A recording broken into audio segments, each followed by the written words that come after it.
we will discuss about respiration. We know that respiration is a process in which the complex organic food is completely oxidized or partially oxidized depending upon the type of respiration, that is which type of respiration is being performed by an organism. Okay, so first of all, respiration is an intracellular process. Intracellular process means the process that takes place within the cell. अशा प्रकारची process की जी सेलच्या आतमध्ये घडून येत असते त्याला म्हणत असतो आपण त्या ठिकाणी थोडक्यात काय, intracellular process.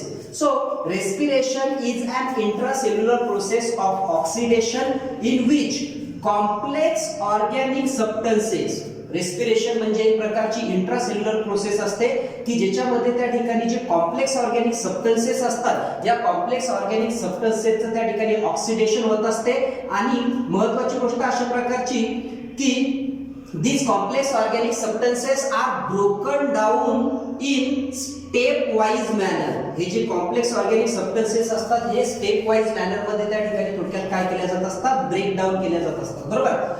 with release of energy which is immediately converted into metabolically usable form of energy, that is ATP. but आता इन शॉर्ट मध्ये आपण असं समजू शकतो की रेस्पिरेशन ही एक अशा प्रकारची इंट्रासेल्युलर प्रोसेस असते, सेलच्या आतमध्ये घडणारी प्रोसेस राहत असते की ज्याच्यामध्ये कॉम्प्लेक्स ऑर्गॅनिक सबस्टन्सेस जे राहत असतात त्याचं ऑक्सिडेशन होते. ऑक्सिडेशन झाल्याच्या नंतर स्टेप वाइज मॅनर मध्ये ते complex organic substances break down केले जात असतात आणि असं होत असताना त्या ठिकाणी त्याच्यामधून काय रिलीज होत असते, एनर्जी रिलीज होत असते.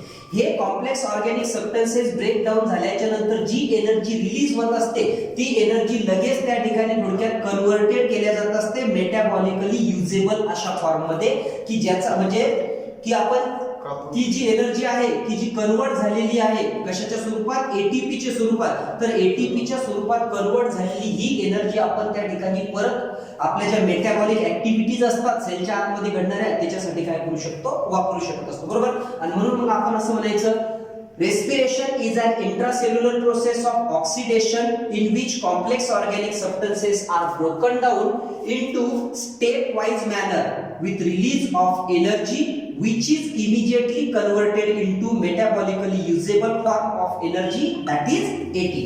Now we know much about ATP. आपल्याला ATP च्या बाबतीत जवळपास भरपूर माहिती आहे. It is adenosine triphosphate. ATP म्हणजे एक प्रकारची ॲडिनोसाइन ट्रायफॉस्फेट राहत असते which is also known as energy currency of the cell, की ज्याला आपण सेलचं त्या ठिकाणी थोडक्यात काय म्हणत असतो, एनर्जी करन्सी असं सुद्धा म्हणतो. बरोबर. मग ATP is an energy rich organic compound. ATP म्हणजे काय असतो की एक प्रकारचा एनर्जी रिच, एनर्जी असलेला ऑर्गॅनिक कंपाऊंड राहत असतो. बरोबर. ATP is an energy rich organic compound. It stores energy released during respiration. मग रेस्पिरेशन होताना काय होत असते की समजा आता या ठिकाणी हा ग्लुकोजचा मॉलिक्यूल आहे. बरोबर. या ग्लुकोजच्या मॉलिक्यूलचं म्हणजेच कॉम्प्लेक्स ऑर्गॅनिक सबस्टन्स जो आहे तर त्याचं त्या ठिकाणी थोडक्यात काय होते, ऑक्सिजनच्या मदतीने ऑक्सिडेशन होते. बरोबर. जो ऑक्सिजन असतो त्या ऑक्सिजनच्या मदतीने त्या ठिकाणी त्याचं ऑक्सिडेशन होते आणि ऑक्सिडेशन झाल्याच्या नंतर हा जो ग्लुकोजचा मॉलिक्यूल असतो तो स्टेप वाइज मॅनर मध्ये त्या ठिकाणी थोडक्यात काय केला जात असतो, ब्रेक डाऊन केला जात असतो. ठीक आहे. असं ब्रेक डाऊन होत असताना या ग्लुकोज मॉलिक्यूल मधून जी एनर्जी असते ती एनर्जी त्या ठिकाणी थोडक्यात काय केल्या जात असते, रिलीज केल्या जात असते. आणि ही रिलीज केलेली एनर्जी त्या ठिकाणी स्टोअर केल्या जात असते कुठल्या याच्यामध्ये, एटीपी मॉलिक्यूल मध्ये स्टोअर केल्या जात असते. बरोबर.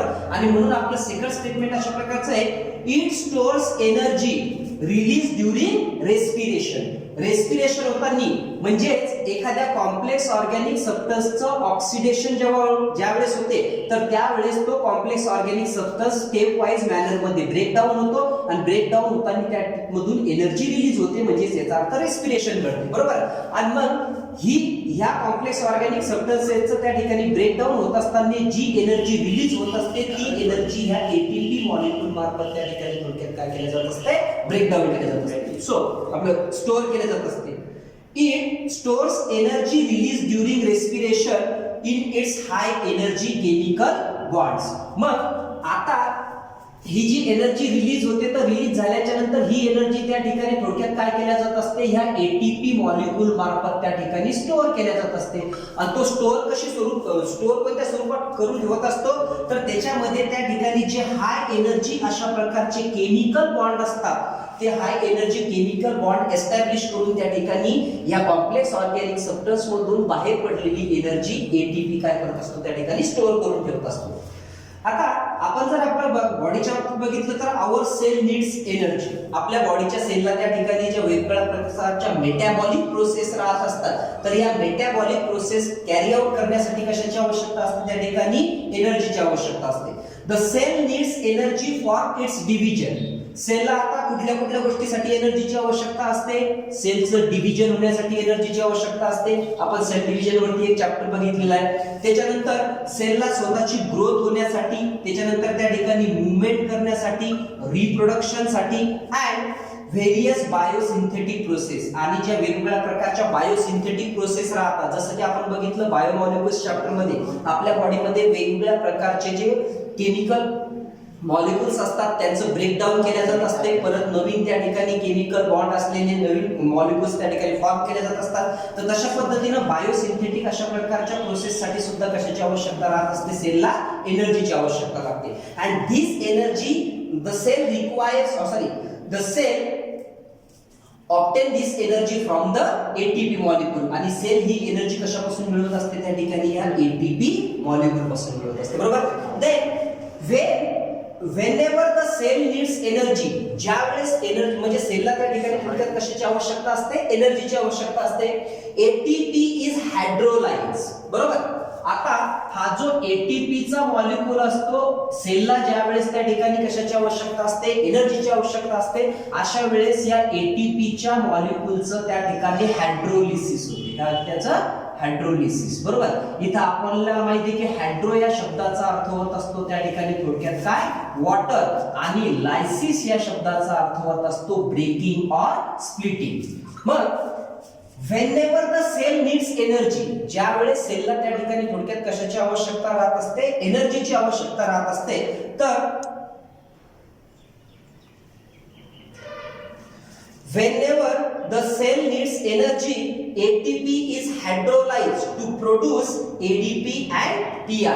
तर ज्यावेळेस सेलला त्या ठिकाणी थोडक्यात एनर्जीची आवश्यकता असते, तर अशा वेळेस त्या ठिकाणी एटीपी चं काय होते, हायड्रोलिसिस होते. हायड्रोलिसिस होते म्हणजे वॉटर मॉलिक्यूल ऍड झाल्यामुळे त्या ठिकाणी एटीपी चा मॉलिक्यूल काय करतो, स्प्लिट होतो. आणि स्प्लिट झाल्याच्या नंतरच एटीपी च्या मॉलिक्यूलचं रूपांतर त्या ठिकाणी कशामध्ये होत असते, ADP, that is adenosine diphosphate plus inorganic phosphate. म्हणजे असे दोन घटक एकमेकांपासून त्या ठिकाणी थोडक्यात काय करतात, एटीपी मधून स्प्लिट होत असतात. बरोबर. So whenever the cell needs energy, ATP is hydrolyzed to produce ADP and inorganic phosphate, that is PI.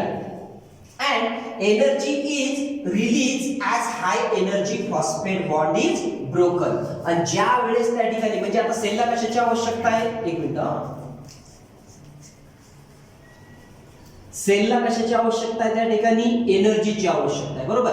मग सेलला ज्या वेळेस त्या ठिकाणी एनर्जी लागत असते, तर एनर्जीसाठी थोडक्यात काय होते की हा जो एटीपी चा मॉलिक्यूल राहत असतो, विच इज म्हणजे एटीपी चा मॉलिक्यूल राहत असतो की जो एनर्जी रिच अशा प्रकारचं कंपाऊंड आहे, तो एटीपी च्या मॉलिक्यूलचं त्या ठिकाणी थोडक्यात काय होते, हायड्रोलिसिस होते. हायड्रोलिसिस झालं की एटीपी चा मॉलिक्यूल स्प्लिट होतो. कशामध्ये स्प्लिट होतो, एडीपी मध्ये प्लस इनऑर्गॅनिक फॉस्फेट मध्ये. पण अशी स्प्लिटिंग होत असताना याच्यामधून त्या ठिकाणी थोडक्यात काय रिलीज होत असते, एनर्जी रिलीज होत असते. आणि ही रिलीज झालेली जी एनर्जी राहत असते, the energy released during the hydrolysis of adenosine triphosphate molecule is used up by the cell as per the need or as per the required. म्हणजे जशा पद्धतीने सेलला त्या ठिकाणी आवश्यकता असेल त्यानुसार सेल त्या ठिकाणी एटीपी चं हायड्रोलिसिस झाल्याच्या नंतर ज्या वेळेस तो एटीपी चा मॉलिक्यूल स्प्लिट होतो, एडीपी इनऑर्गॅनिक फॉस्फेट मध्ये त्याचं रूपांतर होते. पण अशी स्प्लिटिंग होत असताना त्याच्यातून एनर्जी रिलीज होते आणि ती रिलीज झालेली एनर्जी सेल मार्फत त्याच्या मेटाबॉलिक प्रोसेस साठी वापरल्या जात असते. बरोबर. आता केमिकली जर आपण समजा त्या ठिकाणी बघितलं तर केमिकली एटीपी म्हणजे नेमकं काय, बरोबर. Chemically ATP is a triphosphate ester of adenosine ribonucleoside. ठीक आहे, बायोमॉलिक्युल चॅप्टर्स मध्ये आपण बघितलेलं आहे की ॲडिनोसाइन कशा पद्धतीने फॉर्म होत असतात आणि न्यूक्लियोसाइड कसे राहत असतात. बरोबर. Chemically ATP is a triphosphate ester, एक प्रकारचं इस्टर आहे. ठीक आहे, chemically ATP is a triphosphate ester of adenosine ribonucleoside. It has 3 chemical components namely. आता जे एटीपी राहत असते तर एटीपी कशा पद्धतीने फॉर्म झालेले असते, त्याच्यामध्ये 3 केमिकल कंपोनेंट राहत असतात. पहिला केमिकल कंपोनेंट राहत असतो तो म्हणजे कोणता, नायट्रोजनस प्युराईन बेस. मग आता जे प्युराईन बेस राहत असतात, we know that purines are the double ring structure. Nitrogen base असलेले जे प्युराईन्स राहत असतात तर हे त्या ठिकाणी थोडक्यात काय राहत असतात, डबल रिंग असलेले स्ट्रक्चर राहत असतात. तर अशा पद्धतीने त्या ठिकाणी थोडक्यात एटीपी मध्ये सर्वात पहिल्यांदा ॲडेनाइन नावाचा नायट्रोजन बेस असतो. कुठला, ॲडेनाइन नावाचा नायट्रोजन बेस असतो, which is a double ring structure, की जे एक प्रकारचं काय राहत असतं त्या ठिकाणी डबल रिंग स्ट्रक्चर राहत असते. अशा प्रकारचा या ठिकाणी ॲडेनाइनचा नायट्रोजनस बेस राहत असतो. Second component, chemical component of ATP is a pentose sugar called ribose sugar. याच्यामध्ये त्या एटीपी मध्ये त्या ठिकाणी एक पेंटोज शुगर राहत असते आणि त्या पेंटोज शुगरला म्हणजे 5 कार्बन असलेल्या शुगरला त्या ठिकाणी काय म्हटलं जात असते, रायबोज शुगर असं म्हणत असतं. बरोबर. त्यानंतर हा ॲडिनोसाइन आणि ही जी रायबोज शुगर राहत असते म्हणजे हा nitrogenous base plus sugar, we know that nitrogenous base plus sugar is equal to काय फॉर्म करणार त्या ठिकाणी, तो न्यूक्लियोसाइड फॉर्म करणार. ठीक आहे. So adenine plus sugar it becomes adenosine. काय बनते त्या ठिकाणी थोडक्यात, ते ॲडिनोसाइन नावाचा न्यूक्लियोसाइड बनत असतो. बरोबर. त्यानंतर त्या ठिकाणी ह्या रायबोज शुगर सोबत त्या ठिकाणी फॉस्फेटचे जे फॉस्फेट ग्रुप जे असतात ते फॉस्फेट ग्रुप त्या ठिकाणी 1 बाय 1 काय करत असतात, ऍड होत जात असतात. जसं की एक फॉस्फेट ग्रुप समजा ऍड झाला तर त्याचं नाव काय बनणार त्या ठिकाणी, ॲडेनाइन नावाचा nitrogen base plus pentose sugar, या दोन्हींनी मिळून काय तयार होणार, ॲडिनोसाइन. एक फॉस्फेट ग्रुप अटॅच झाला म्हणजे याचा अर्थ त्या ठिकाणी थोडक्यात काय करणार, ॲडिनोसाइन. एक आहे, एक म्हणून त्या ठिकाणी थोडक्यात काय, मोनो, ॲडिनोसाइन मोनोफॉस्फेट. एक फॉस्फेटचा ग्रुप ऍड झाला म्हणून त्या ठिकाणी जस्ट मोनोफॉस्फेट. ठीक आहे. मग याला लिहिता वेळेस आपण काय लिहिणार त्या ठिकाणी, AMP, ॲडिनोसाइन मोनोफॉस्फेट. आता यासोबत त्या ठिकाणी परत एक फॉस्फेटचा ग्रुप काय झालेला आहे, ऍड झालेला आहे. मग आता फॉस्फेटचे ग्रुप किती झाले यामध्ये, 2. मग ज्यावेळेस फॉस्फेटचे ग्रुप 2 झाले म्हणजे याचा अर्थ AMP मध्ये आणखीन एक इनऑर्गॅनिक फॉस्फेटचा ग्रुप काय झाला, ऍड झाला आणि त्याचंच रूपांतर झालं त्याच्यामध्ये कशामध्ये, ADP म्हणजे ॲडिनोसाइन डायफॉस्फेट मध्ये. ठीक आहे. आता ह्या ॲडिनोसाइन डायफॉस्फेट सोबत त्या ठिकाणी डबल एक फॉस्फेटचा ग्रुप म्हणजे परत एक फॉस्फेटचा ग्रुप काय करणार, ऍड होणार आणि असा एक फॉस्फेटचा ग्रुप ऍड झाल्याच्या नंतर एक फॉस्फेट ग्रुप वाढायला लागला म्हणजे याचा अर्थ त्याचं रूपांतर होणार आता कशामध्ये, ATP, ॲडिनोसाइन ट्रायफॉस्फेट. बरोबर. आता अशा पद्धतीने या ठिकाणी थोडक्यात काय राहत असते, एटीपीच्या मॉलिक्युलचं फॉर्मेशन राहत असते किंवा केमिकली तो अशा पद्धतीने राहत असतो. Chemically ATP is a triphosphate, 1 2 3 triphosphate. Chemically ATP is a triphosphate ester of adenosine ribonucleoside. It has 3 chemical components. त्याच्यामध्ये मेन 3 केमिकल कंपोनेंट असतात आणि त्यातला पहिला केमिकल कंपोनेंट म्हणजे nitrogen containing base, that is nitrogenous purine base which is called as adenine. Double ring structure असलेला nitrogenous purine नावाचा base राहत असतो. त्यानंतर सेकंड घटक राहत असतो अ पेंटोज शुगर, 5 कार्बन असलेली त्या ठिकाणी एक शुगर राहत असते आणि मेनली या शुगरचं नाव असतं त्या ठिकाणी कोणती, रायबोज शुगर राहत असते. बरोबर. Which has empirical formula C5H10O5, की अशा पद्धतीने त्याचा फॉर्म्युला राहत असतो. ठीक आहे. त्याच्यानंतर थर्ड घटक राहत असतो 3 फॉस्फेट ग्रुप आणि मग ह्या शुगर घटकासोबत एक फॉस्फेट त्या ठिकाणी ऍड होत जात असतो. असे करून 3 फॉस्फेट ग्रुप ऍड होत जात असतात आणि अशा पद्धतीने एटीपीच्या मॉलिक्युलचं फॉर्मेशन होत असते. ॲडेनाइन नावाच्या नायट्रोजन बेस पासून, रायबोज नावाच्या शुगर पासून आणि त्याच्यासोबत ऍड झालेल्या 3 फॉस्फेट ग्रुप पासून एटीपीचा मॉलिक्युल त्या ठिकाणी काय करत असतो, फॉर्म होत असतो. ATP molecule is form. ठीक आहे. तर आता यामध्ये महत्त्वाची गोष्ट अशा प्रकारची आहे, या फॉस्फेट मध्ये आणि ह्या फॉस्फेट मध्ये म्हणजे हा जो पहिला फॉस्फेट आहे आणि हा जो दुसरा फॉस्फेट आहे आणि ही जी पेंटोज शुगर आहे, तर यांच्यामध्ये जी एनर्जी राहत असते किंवा जे एनर्जी बॉन्ड असतात, तर these bonds are low energy bond. हे कसे असतात त्या ठिकाणी, लो एनर्जी अशा प्रकारचे बॉन्ड राहत असतात. बरोबर. पण the phosphate molecule, the 2 terminal phosphate molecule, इथं पहा इम्पॉर्टंट नोट म्हणून मी केलेलं आहे, लिहिलेलं आहे, 2 terminal phosphate groups are linked by high energy bond. Terminal वरती म्हणजे एंड वरती, टर्मिनल वरती म्हणजे एंड वरती असलेले हे जे 2 फॉस्फेटचे ग्रुप राहत असतात, 2 terminal phosphate groups are linked by high energy bond. याच्यामध्ये हे शब्द महत्त्वाचे, high energy bond. ATP molecule मध्ये जे 2 टर्मिनल म्हणजे एंडिंग वरचे फॉस्फेट की जे एकमेकांसोबत लिंक झालेले असतात, तर त्यांच्यामध्ये त्या ठिकाणी जी एनर्जी राहत असते, तर ती एनर्जी कशी राहत असते, म्हणजे त्यांच्यामध्ये एनर्जीचा हाय एनर्जी अशा प्रकारचा काय राहत असतो, बॉन्ड राहत असतो. बरोबर. तर आणि म्हणून म्हटलं ही इम्पॉर्टंट अशा प्रकारची नोट आहे की जे शेवटचे 2 terminal phosphate groups are linked by high energy bonds. त्यानंतर पहा, आता समजा सेलला त्या ठिकाणी एनर्जीची आवश्यकता आहे किंवा एनर्जीची आवश्यकता नाहीये, या दोन्ही कंडिशन मध्ये एटीपी कशा पद्धतीने फंक्शन परफॉर्म करत असतो बघा. When energy is release, ATP synthesis takes place. ज्या वेळेस त्या ठिकाणी थोडक्यात आपल्या बॉडीमध्ये जसं आपण परिस्थिती बघू की समजा या ठिकाणी ग्लुकोजचा मॉलिक्युल, ग्लुकोजच्या मॉलिक्युलचं ऑक्सिजनच्या मदतीने त्या ठिकाणी थोडक्यात काय व्हायला लागलं, रेस्पिरेशन व्हायला लागलं. रेस्पिरेशन व्हायला लागलं म्हणजे याचा अर्थ काय व्हायला लागलं की जे कॉम्प्लेक्स ऑर्गॅनिक सबस्टन्स आहे ग्लुकोज, त्याचा ऑक्सिजनच्या मदतीने त्या ठिकाणी थोडक्यात काय व्हायला लागलं, ब्रेकिंग डाऊन व्हायला लागलं. असं ब्रेकिंग डाऊन होत असताना त्या ग्लुकोजच्या मॉलिक्युल मधून त्या ठिकाणी थोडक्यात काय करणार, एनर्जी बाहेर पडणार. आता महत्वाची गोष्ट, ग्लुकोजच्या मॉलिक्युल मधून एनर्जी आली कुठून, तर ही एनर्जी त्या ठिकाणी थोडक्यात फोटोसिंथेटिकली तयार झालेली असते. सोलार एनर्जीचंच कन्व्हर्जन केलेलं असते कुठल्या एनर्जीमध्ये, केमिकल एनर्जी. बरोबर. म्हणून ज्या वेळेस ऑक्सिजनच्या मदतीने ग्लुकोजच्या मॉलिक्युलचं त्या ठिकाणी ऑक्सिडेशन होते, ग्लुकोजचा मॉलिक्युल स्प्लिट होतो, ब्रेकडाऊन होतो. ब्रेकडाऊन होत असताना ग्लुकोजच्या मॉलिक्युल मधून एनर्जी काय करते, बाहेर पडते. आणि एनर्जी बाहेर पडल्याच्या नंतर त्या ठिकाणी जे एडीपी असतात, एडीपी म्हणजे ॲडिनोसाइन डायफॉस्फेट आणि जे इनऑर्गॅनिक फॉस्फेटचा ग्रुप राहत असतो, तर ह्या दोन्ही मध्ये ही जी एनर्जी असते, ही एनर्जी ह्या दोन्ही घटकामध्ये काय करते, त्या ठिकाणी बॉन्ड घडून आणते. आणि बॉन्ड घडून आणल्याच्या नंतर अशा पद्धतीने तो फॉस्फेटचा जो ग्रुप असतो तो एडीपी सोबत ऍड होऊन त्या ठिकाणी काय फॉर्म करत असतो, एटी फॉर्म करत असतो. ठीक आहे. आणि मग आपलं स्टेटमेंट काय सांगितलं,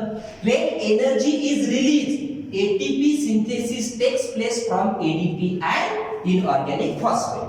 तर ज्या वेळेस कॉम्प्लेक्स ऑर्गॅनिक फूड मधून एनर्जी काय करते, रिलीज होते, तर तीच एनर्जी त्या ठिकाणी थोडक्यात काय केल्या जात असते, एडीपी आणि पीआय मार्फत स्टोअर केल्या जात असते. कशाच्या स्वरूपामध्ये, एटीपीच्या स्वरूपामध्ये. बरोबर. आणि second, Wien energy is required, ज्या वेळेस त्या ठिकाणी सेलला काय करत असते, एनर्जीची आवश्यकता लागत असते, तर अशा वेळेस त्या ठिकाणी एनर्जी कशामध्ये स्टोअर झालेली आहे, या 2 फॉस्फेट बॉन्ड मध्ये स्टोअर झालेली आहे. बरोबर. आणि आता कशाची आवश्यकता आहे, एनर्जीची. तर अशा वेळेस काय होणार, when energy is required, ATP is hydrolyse. तर हाच एटीपीच्या मॉलिक्युलचं त्या ठिकाणी थोडक्यात काय होते, हायड्रोलिसिस होते. आणि हायड्रोलिसिस झालं की एटीपीच्या मॉलिक्युल मध्ये हे जे 2 टर्मिनल फॉस्फेट बॉन्ड असतात, तर हे टर्मिनल फॉस्फेट असलेले त्या ठिकाणी लिंक झालेले जे केमिकल बॉन्ड असतात, हाय एनर्जी बॉन्ड असतात, ते त्या ठिकाणी तुटतात. आणि तुटल्याच्या नंतर एनर्जी रिलीज होते. आणि तीच एनर्जी त्या ठिकाणी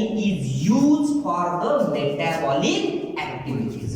तीच एनर्जी त्या ठिकाणी मेटाबॉलिक ऍक्टिव्हिटीज साठी काय केल्या जात असते, यूज केल्या जात असते. Is that clear?